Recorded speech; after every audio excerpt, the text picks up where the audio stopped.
Today I want to go over how I keep my loft and maintain a healthy biosecurity loft.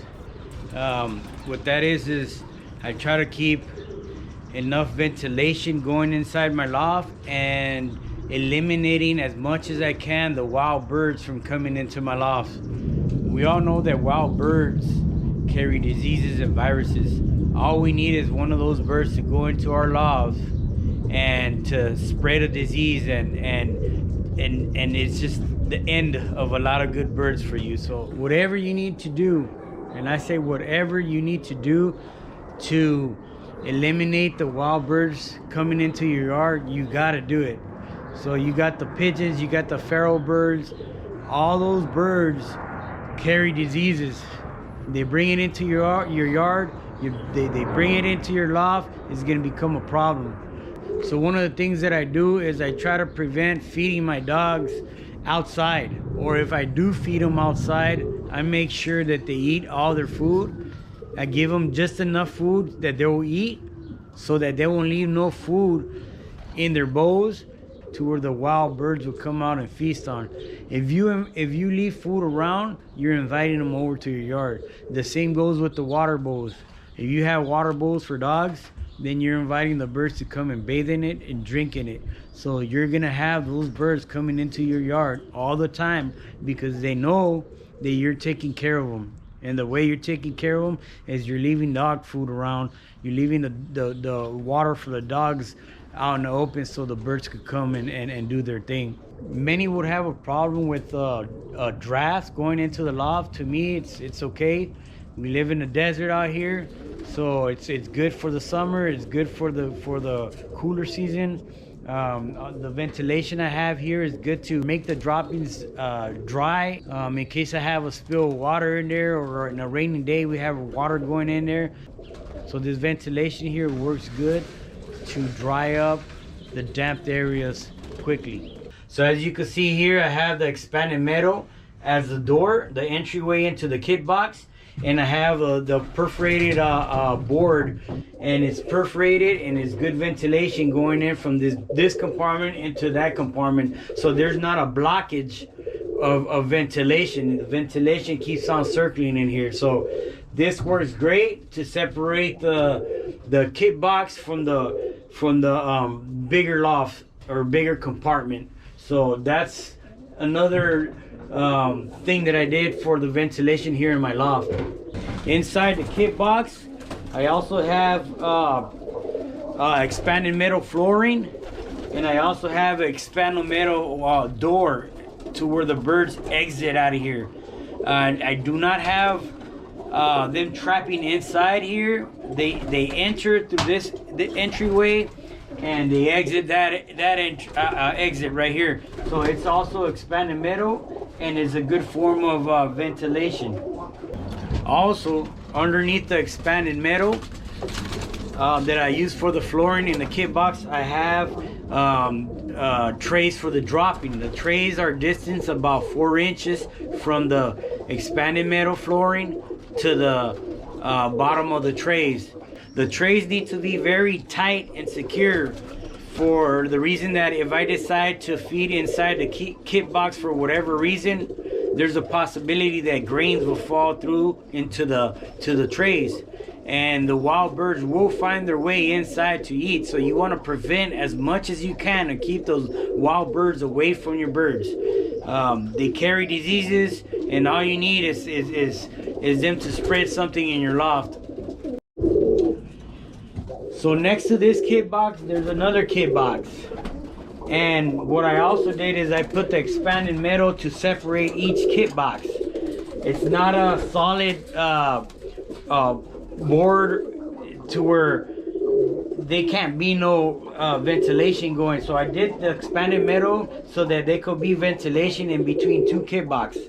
So that's another thing that I did to keep a real good ventilation. I thought it over what I needed to do for the ventilation in my loft, and this was one of the things. So I got one kit box here. The next kit box is over there. As you can see,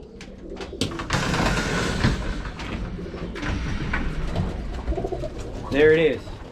So this is a separate compartment, exactly the same as the one we were just in, and you got ventilation, the same ventilation you got on that kit box in that compartment you have here in this compartment. So this setup is able to have 4 kit boxes or 4 kits in the setup, and like I said, ventilation is very important. I recommend that if you don't have enough ventilation in your loft, to reduce the population. You don't want to have a big population inside a loft that doesn't have enough ventilation.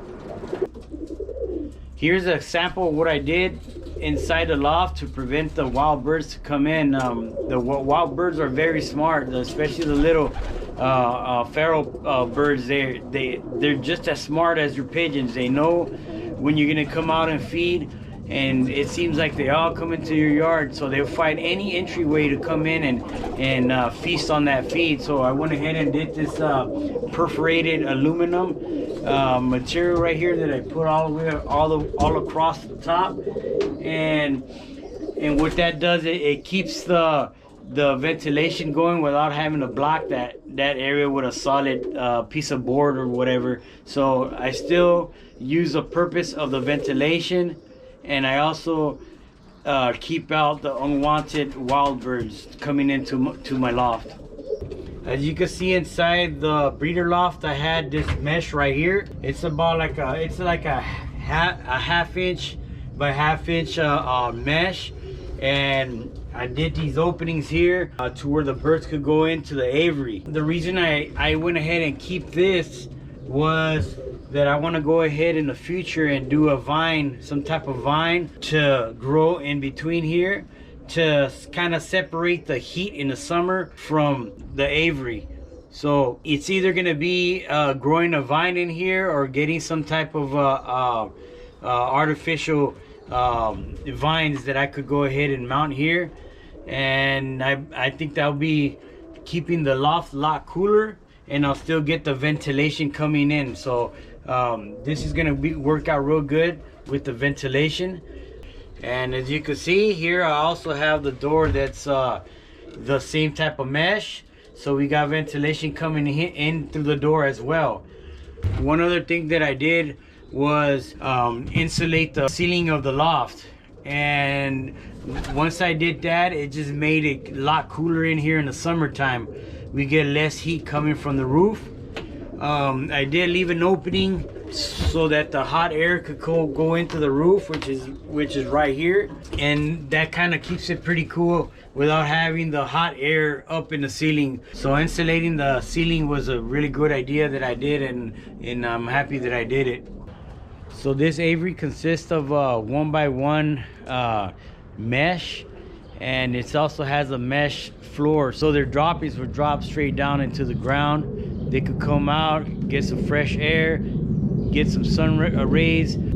I also put together a door or an open entry on the side of the aviary where I could go ahead and slide in the bath tray, where I don't need to leave the bath inside the loft and create a damped area on the floor.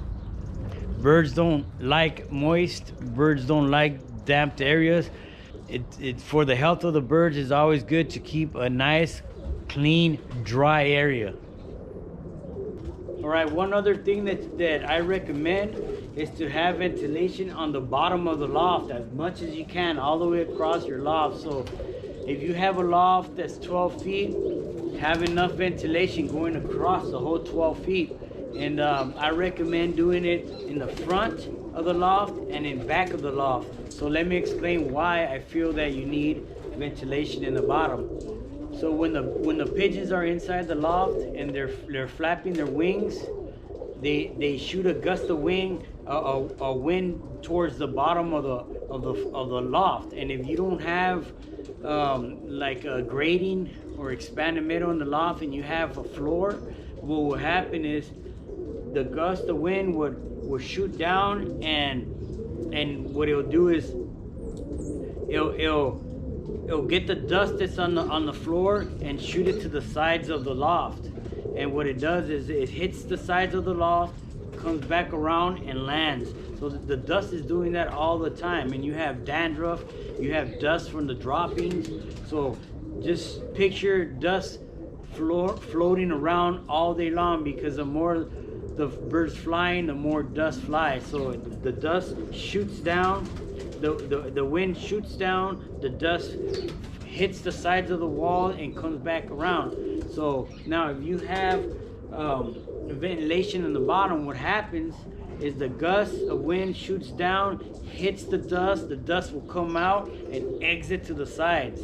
So if you have a ventilation in the front and in the back, so what will happen is the dust will shoot, the wind will shoot down, dust will come out and exit the loft instead of circulating back inside. So that's a good way to keep a good ventilated loft for the health of the pigeons, and not only the health of the pigeons, but the health of your health as well. So it's tough going into a loft where it's very dusty and you have to go in there and breathe that stuff in there. So you try to eliminate the most you can as far as the dust, and ventilations on the bottom of the loft is very important because of that. So if I find a pigeon that I see that's a little under the weather, I'll put him in here. I'll take him out of the loft right away. And if I see that it starts to evolve into a bigger problem, let's say it got canker, I start seeing the cheesy in their beaks, I'm getting rid of it. I'm no longer medicating. I'm no longer, hoping that bird gets better. I don't care how good of a spinner that bird is. It's gone. I'm not putting up with sick pigeons in my loft. That will become a big problem. That will get very expensive, and it'll just interrupt your program. So the fastest way to take care of the problem is getting rid of that pigeon. So that is one thing that I highly recommend. If you see a pigeon that is stressed out, get it in your quarantine area, give it a day or two. If you see that it's getting worse, get rid of it. No pigeon is worth keeping if it's gonna spread the disease or sickness to the rest of your pigeons, and then to the point where you have a population that has decreased because you lost a lot of birds over it. So get rid of the problem. Don't hope that it'll get better. Don't medicate it. It's done. That bird's over. So that's one of the things I highly recommend to keep a healthy loft.